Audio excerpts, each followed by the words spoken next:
चंपावत दौरे पर मुख्यमंत्री पुष्कर सिंह धामी नकल विरोधी कानून को लेकर निकली आभार रैली में हुए शामिल। कहा, नकल कैंसर तो नकल विरोधी कानून उसकी सर्जरी। युवाओं ने सीएम का किया जोरदार स्वागत।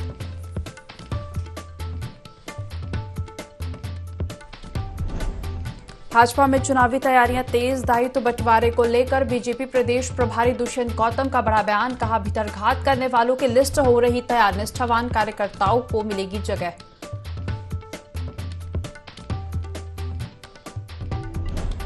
लोकसभा चुनाव को लेकर बीजेपी की तैयारी शुरू। बूथ प्रबंधन पर पार्टी का फोकस। प्रदेश प्रभारी ने ली पार्टी पदाधिकारी और जिला अध्यक्षों की बैठक।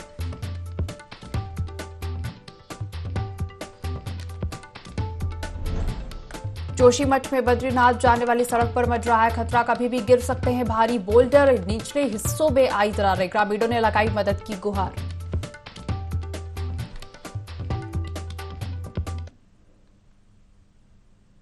देवभूमि लाइव में आपका स्वागत है। मैं हूं आपके साथ दिव्या। बुलेटिन की शुरुआत करेंगे खबरों के साथ। सीएम पुष्कर सिंह धामी ने कलेक्ट्रेट परिसर में 10 बड़ी योजनाओं का लोकार्पण किया। इस अवसर पर सांसद अजय टम्टा एवं अन्य अधिकारी भी मौजूद रहे। वहीं सीएम ने चंपावत को आदर्श जिला बनाए जाने की समीक्षा बैठक में भाग लिया। सीएम ने नवनिर्मित संभागीय निरीक्षक कार्यालय का शुभारंभ किया। वहीं मुख्यमंत्री ने चंपावत को अन्य सौगातें भी दी। इस अवसर पर स्थानीय युवाओं ने नकल विरोधी कानून बनाने के लिए मुख्यमंत्री का आभार जताने के लिए आभार रैली निकाली। मुख्यमंत्री ने चंपावत में खुले संभागीय निरीक्षक कार्यालय की शुभकामनाएं दी।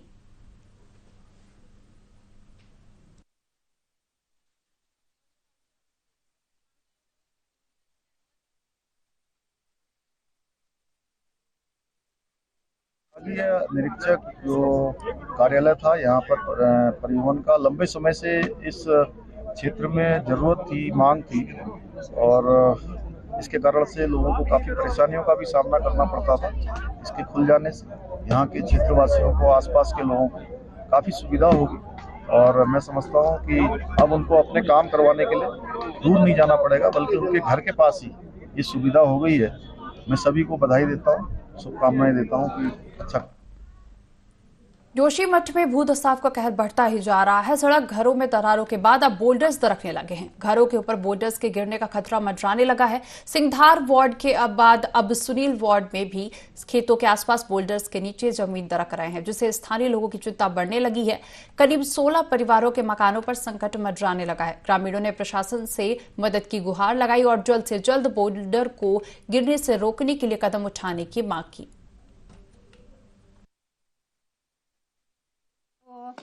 हमार मकान में आने पत्थर रात में भी रात दिन से मुश्किल भयो। डर मुनि रात तो क जाना हम क चमा जगह हो बोलता।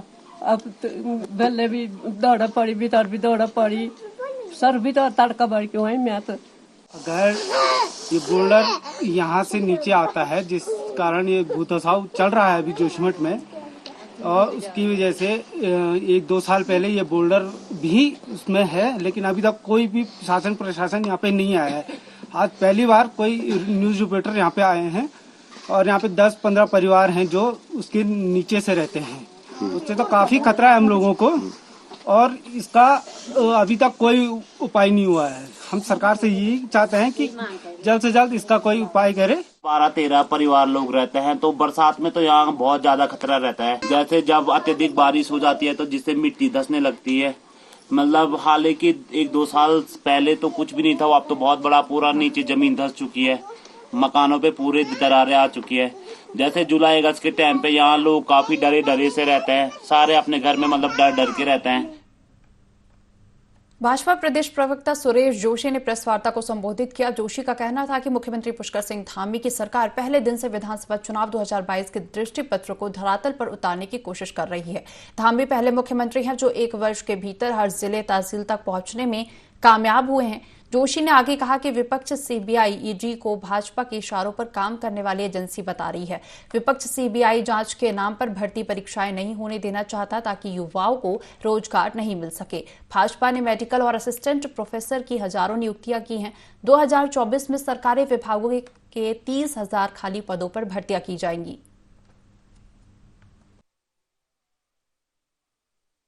पहला है उस कानून को हमने ला करके एक ट्रांसपेरेंसी दिखाने का जो है कि काम किया, संकल्प लिया, वो क्या दिख नहीं रहा है क्या?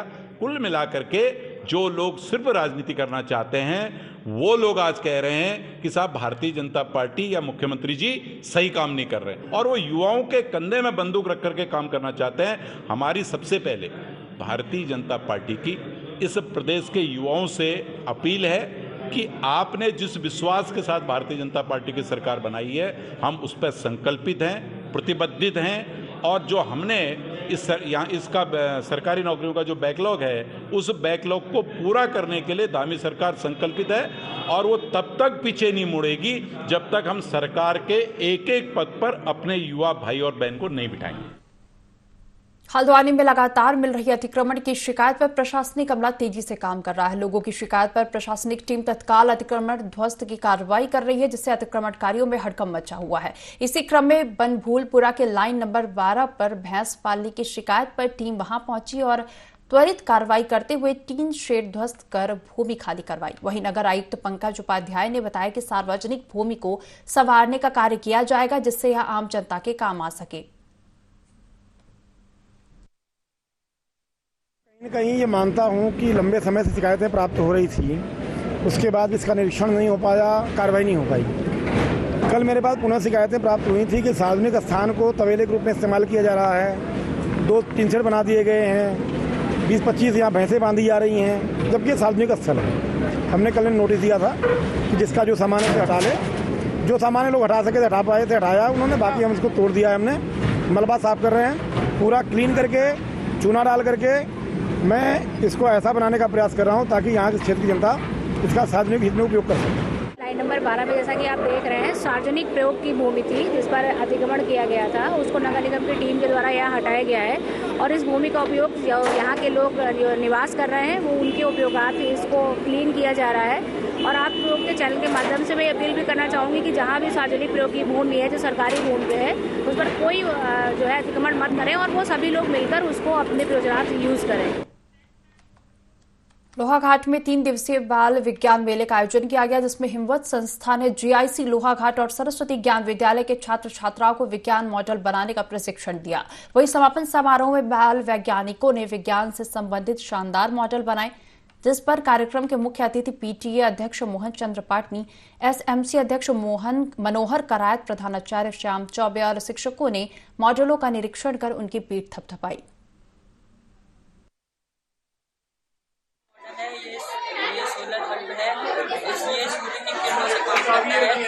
और जैसे आप इसमें देखोगे, इसके अंदर तो आपको अंधेरा दिखाई देगा, जैसे हम इसके ऊपर का ढक्कन खोलेंगे तो इसमें उजाला हो जाएगा और पूरे घर पर रोशनी मिल जाएगी। नियर स्तर की प्रतिभाएं जो यहाँ पर आज विज्ञान के विभिन्न तरह के मॉडल और अपना जो इन्होंने विज्ञान में एक्सपेरिमेंट किए हैं कि विभिन्न तरह से अपनी वैज्ञानिक सोच को प्रदर्शित किया है। मैं हिम्मत संस्था सहित अपने पूरे विद्यालय के जो अध्यापकगण भी इसमें थे सहयोग में, इन प्यारे बच्चों का मैं आभार व्यक्त करता हूं और इनके उज्जवल भविष्य की कामना करता हूं कि इसी तरह ये अपनी नई वैज्ञानिक सोच को आधार बनाकर और इन वैज्ञानिक प्रतिभाओं को उभारने का काम जो आज ये संस्था कर रही है, और हमारे विद्यालय से भी जो इसका एक ऐसा इनको मनोबल और मंच प्रदान किया गया है, इसके लिए मैं हिम्मत संस्था को और अपने विद्यालय के तमाम जो अध्यापकगण हैं उनको। हरिद्वार में सरकारी जमीनों पर भूमाफिया का कब्जा लगातार जारी है। सरकार की नजरअंदाजी के कारण करोड़ों की सरकारी जमीन भूमाफिया की जागीर बनती जा रही है। मौजूदा मामला रोशनाबाद स्टेडियम के सामने पड़े भूखंड का है, जिस पर भूमाफिया ने पक्के निर्माण शुरू कर दिए हैं। सरकार की नजरअंदाजी के कारण उक्त जमीन पर दुकानों से लेकर रेस्टोरेंट तक सब कुछ बनकर तैयार है। मामले पर पहले भी शिकायत की गई थी, लेकिन प्रशासन ने कुछ दुकानें और दरवाजे तोड़कर ईतिश्री कर ली। इस संबंध में जब एसडीएम पूर्ण सिंह राणा से बात की गई तो उनका कहना है कि मामला संज्ञान में आया है, 2 दिन में इस पर कार्रवाई की जाएगी।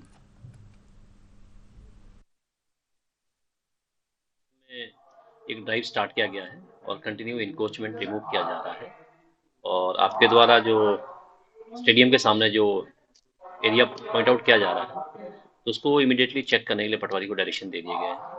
और ये क्लियर मैसेज है कि इंक्रोचमेंट किसी भी तरीके से बर्दाश्त नहीं किया जाएगा और उसको प्रायोरिटी से हटाया जाएगा। कि आपके द्वारा कौन सा एरिया आइडेंटिफाई किया जा रहा है तो उसको चेक करवाया जाएगा, बट ये क्लियर है कि इंक्रोचमेंट बिल्कुल भी नहीं टॉलरेट किया। कोटद्वार के ऑडिटोरियम में परिवहन विभाग और गढ़वाल मोटर यूनियन की ओर से प्रशिक्षण कार्यक्रम आयोजित किया गया, जिसमें वाहन चालकों को प्रशिक्षण दिया गया। आपातकालीन स्थिति में लोगों की जान कैसे बचाई, इसे लेकर ट्रेनिंग दी गई। सीपीआर देने को लेकर प्रशिक्षण दिया गया, जिससे संसाधनों के अभाव में भी लोगों की जान बचाई जा सके। सभी प्रशिक्षण लेने वाले वाहन चालकों को प्रमाण पत्र भी बांटे गए। ये सड़क सुरक्षा के तहत हमारे यहाँ पे फर्स्ट रिस्पॉन्डर के रूप में क्षेत्र अंतर्गत जितने भी वाहन चालक हैं, विभिन्न यूनियंस हैं, ट्रक यूनियंस, बस unions, auto unions, e rickshaw चालक, उन सभी को प्रशिक्षण दिया गया है कि किस प्रकार से वो किसी आकस्मिक परिस्थिति में, आपातकालीन स्थिति में किस तरीके से बिना संसाधनों के अभाव में कैसे लोगों की जान बचाने में एक अहम भूमिका अदा कर सकते हैं, उसके बारे में प्रशिक्षण प्रदान। एसपी चमोली प्रवेंद्र डोभाल वार्षिक निरीक्षण कार्यक्रम के तहत कर्णप्रयाग पहुंचे, जहां उन्होंने थाना कोतवाली का निरीक्षण किया। इस दौरान उन्होंने हेल्प डेस्क पर प्राप्त शिकायतों का अवलोकन किया। इसी बीच उन्होंने साफ सफाई को लेकर पुलिस अधिकारियों को जरूरी दिशा निर्देश भी दिए।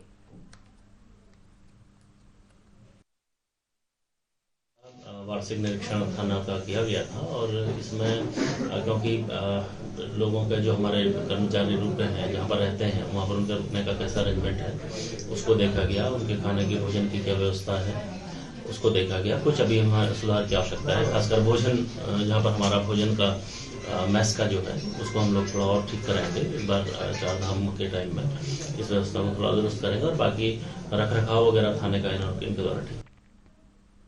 बीजेपी ने मिशन 2024 की तैयारियां शुरू कर दी है। लोकसभा में कमल खिलाने के लिए पार्टी ने रोड मैप तैयार कर लिया है। पार्टी ने सबसे छोटी इकाई से शुरुआत करते हुए बूथ प्रबंधन स्टार्ट कर दिया है। पार्टी ने प्रदेश प्रभारी दुष्यंत गौतम और राज्यसभा सांसद सरोज पांडे की अध्यक्षता में कार्यकर्ताओं के साथ बैठक की, जिसमें बूथ प्रबंधन और शक्ति केंद्र को मजबूत करने पर कई महत्वपूर्ण निर्णय लिए गए।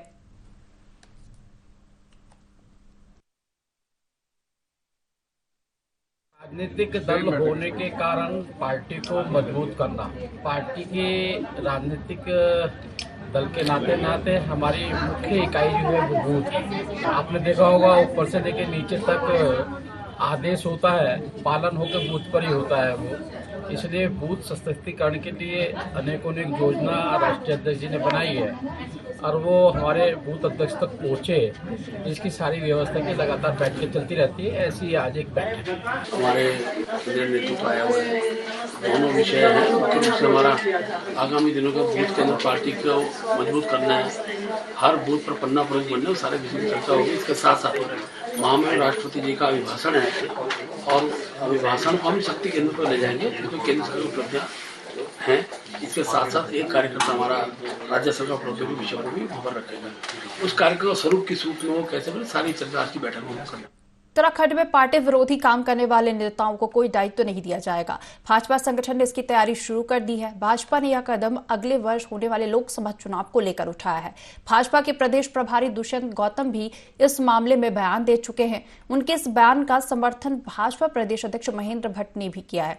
अब भाजपा पार्टी विरोधी काम करने वालों की सूची बनाकर उन्हें संगठन से अलग रखेगी, ताकि किसी तरह का भीतरघात पार्टी में नहीं हो।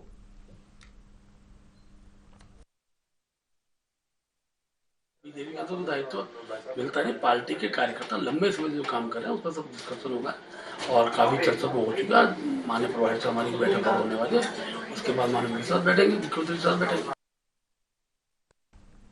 लोहाघाट के बाराकोट ब्लॉक में बीडीसी की बैठक में हंगामा हो गया। दरअसल बैठक में डीएम और सीटीओ नहीं पहुंचे तो ग्राम जनप्रतिनिधियों ने बैठक में हंगामा शुरू कर दिया। इतना ही नहीं, बैठक का बहिष्कार कर सदन से वॉकआउट कर दिया। उन्होंने नारेबाजी करते हुए कहा कि बैठक में डीएम और सीटीओ के न आने से बैठक का कोई औचित्य नहीं रह जाता है, जबकि 2 साल के बाद यह बैठक हो रही है। इतना ही नहीं, उन्होंने ब्लॉक के कुछ कर्मचारियों पर कमीशन खोरी और भ्रष्टाचार का भी आरोप लगा दिया और उनके खिलाफ भी नारेबाजी करते हुए उनके स्थानांतरण की मांग उठाई। वहीं बीडीओ बीबी जोशी ने भ्रष्टाचार और कमीशन खोरी की बात निराधार बताई। बैठक का कॉलम पूरा कर दिया जाए। हमने कहा हम ऐसा होने नहीं देंगे, क्योंकि हमने जो अपनी मांगे रखनी वो बीटीसी के सक्षम अधिकारी के सामने रखने, खाली कॉलम पूरा करने के लिए कि कर्मकांड करने के लिए हमने बीटीसी का आयोजन नहीं करना है। यानी कि जो छोटे जनप्रतिनिधि हैं, जिनकी कोई सुनने वाला नहीं है या आम व्यक्ति भी है, तो उसकी समस्या का समाधान भी इस के माध्यम से हो, इस उद्देश्य को लेकर के बीटीसी की बैठक का आयोजन होता है, परंतु ऐसा कहीं दिखा नहीं। जितने भी ब्लॉक में मनरेगा के अंदर करप्शन या भ्रष्टाचार हो रहा है, इतनी कमीशनबाजी के बाद मुझे कहीं से कहीं उम्मीद नहीं है कि हम कोई उच्च क्वालिटी की गुणवत्ता का कार्य धरातल में दिखने को मिलेगा। ये कोरी कल्पना मात्र है। जब तक ये भ्रष्ट कर्मचारी यहाँ से नहीं हटेंगे तब तक यह आंदोलन हमारा। जेई और एई भर्ती परीक्षा लीक मामले में एसआईटी को बड़ी सफलता मिली है। एसआईटी की टीम ने 3 आरोपियों को गिरफ्तार किया है, जिनमें से एक आरोपी पर 50,000 का इनाम भी घोषित है। एसआईटी को आरोपी के खाते में 13,41,000 रुपए की रकम भी मिली है, जिसे फ्रीज करवा दिया गया है। मंगलौर में किराए के कमरे में अभ्यर्थियों को पेपर उपलब्ध कराता था। इसके एवज में उसने अभ्यर्थियों से मोटी रकम वसूल की थी।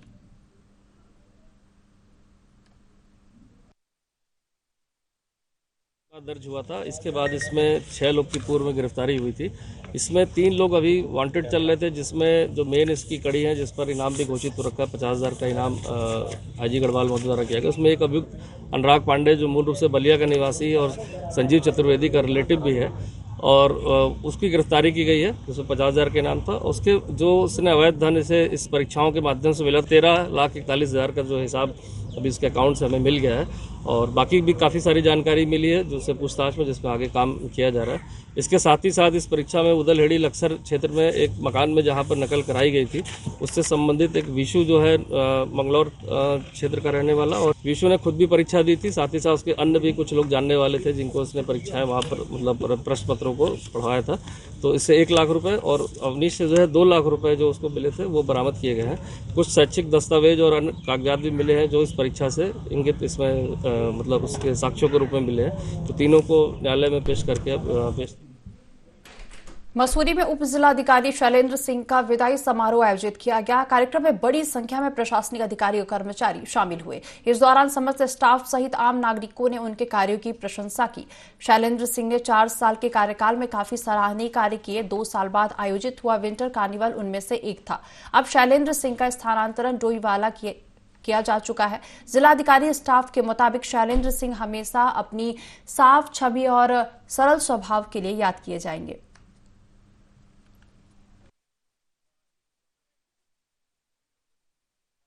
कि मुझे उत्तराखंड के एक बहुत महत्वपूर्ण शहर और पहाड़ों की रानी मसूरी में अपनी सेवा देने का अवसर मिला। चूंकि यह कार्यकाल कम रहा, लेकिन मैंने अपने ओर से प्रयास किया कि जितना बेहतरीन अपने योगदान दे सकूं, वो मैंने अपनी ओर से कोशिश की है। आगे जो भी मुझे सरकार द्वारा दायित्व दिया जाएगा, मैं उसको निर्वहन करने में पूरी कोशिश करूंगा। मैंने 18 अक्टूबर को यहाँ ज्वाइन किया था, और उसके बाद हमारे पास जो बड़ी जिम्मेदारी थी वो कार्निवाल को करने की थी, क्योंकि 2 साल से विंटर लाइन कार्निवाल का फंक्शन हुआ नहीं था। और वो यहाँ पर एक टूरिज्म गतिविधि को बढ़ाने के लिए और मसूरी में अन्य सांस्कृतिक गतिविधियों को बढ़ाने के लिए एक बहुत महत्वपूर्ण पहल और सरकार की एक योजना थी। उसको मतलब जो है यहाँ के स्थानीय लोगों और जितने भी स्टेक होल्डर्स थे, उनकी मदद से उसको सफल करने में हम मतलब सफल रहे, जिला प्रशासन के लोग। यहाँ पर जो वर्तमान में एसडीएम शैलेंद्र सिंह नेगी जी थे, उनको यहाँ पर 4-5 महीने का जो कार्यकाल रहा, बहुत अच्छा कार्यकाल रहा है।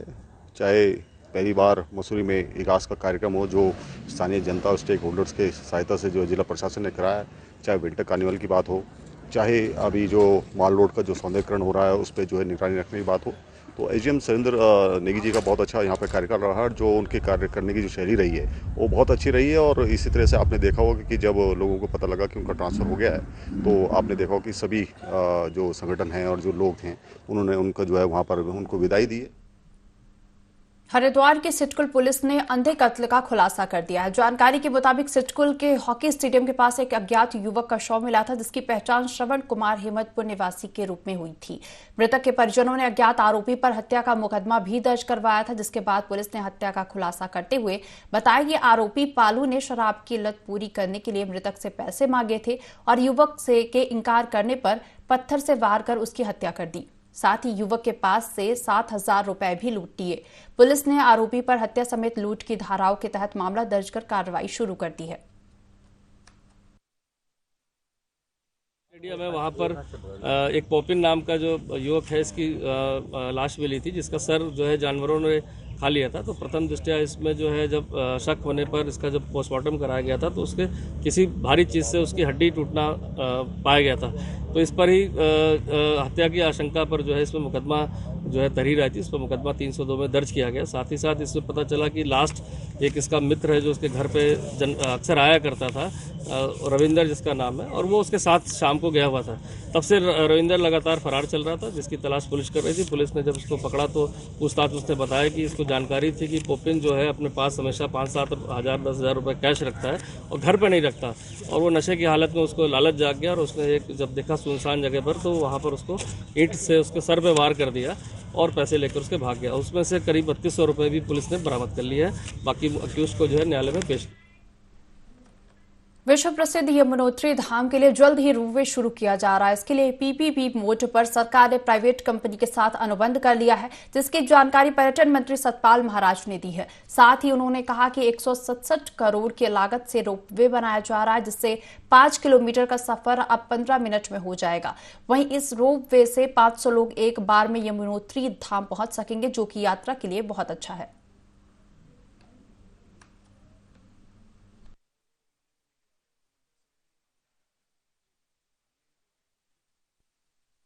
आज विश्व प्रसिद्ध 4 धामों में से एक यमुनोत्री धाम के लिए रोपवे परियोजना का अनुबंध किया गया है। जानकी चट्टी खरसाली से यमुनोत्री धाम तक रोपवे परियोजना पीपीपी मोड पर विकसित इसको किया जा रहा है।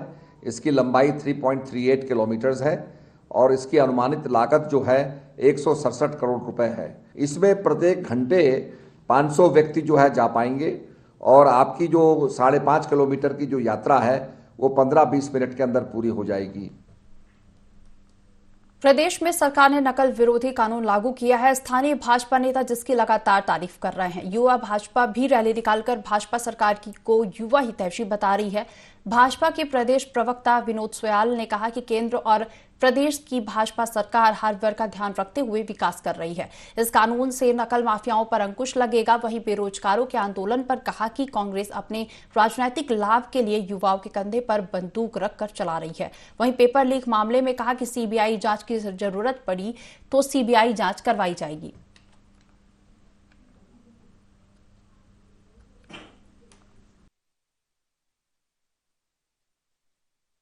हमारे मुख्यमंत्री पुष्कर सिंह धामी जी ने जो दृढ़ इच्छा शक्ति दिखाई है और जिस तरह से उत्तराखंड के नौजवानों को लगभग पिछले कई वर्षों से छड़ा जा रहा था, उसमें प्रतिपक्ष भी सम्मिलित था और इसको रोकने के लिए कोई उपाय नहीं किया जा रहा था। उत्तराखंड ऐसा पहला राज्य बना है जिसने अपना एक सख्त नकल कानून बनाया है, जिसके अंदर आजीवन कारावास और 10 करोड़ रुपए तक की सजा का प्रावधान है। मुझे लगता है अन्य राज्य भी इसका अनुसरण कर रहे हैं। हरिद्वार में इंटरनेशनल बास्केटबॉल चैंपियनशिप का आयोजन होने जा रहा है। 3 दिवसीय बास्केटबॉल चैंपियनशिप का शुभारंभ 24 फरवरी से होगा। प्रतियोगिता में ONGC, eastern railway, army green और राजस्थान पुलिस समेत कुल 9 टीमें हिस्सा लेंगी। प्रतियोगिता का आयोजन जिला बास्केटबॉल एसोसिएशन द्वारा किया गया। चैंपियनशिप का उद्घाटन खेल मंत्री रेखा आर्य, पूर्व केंद्रीय मंत्री डॉक्टर रमेश पोखरियाल के हाथों हुआ, जिसके बाद 26 फरवरी को कार्यक्रम के समापन पर मुख्यमंत्री पुष्कर सिंह धामी और कैबिनेट मंत्री सतपाल महाराज विजेता टीमों को पुरस्कार वितरित करेंगे।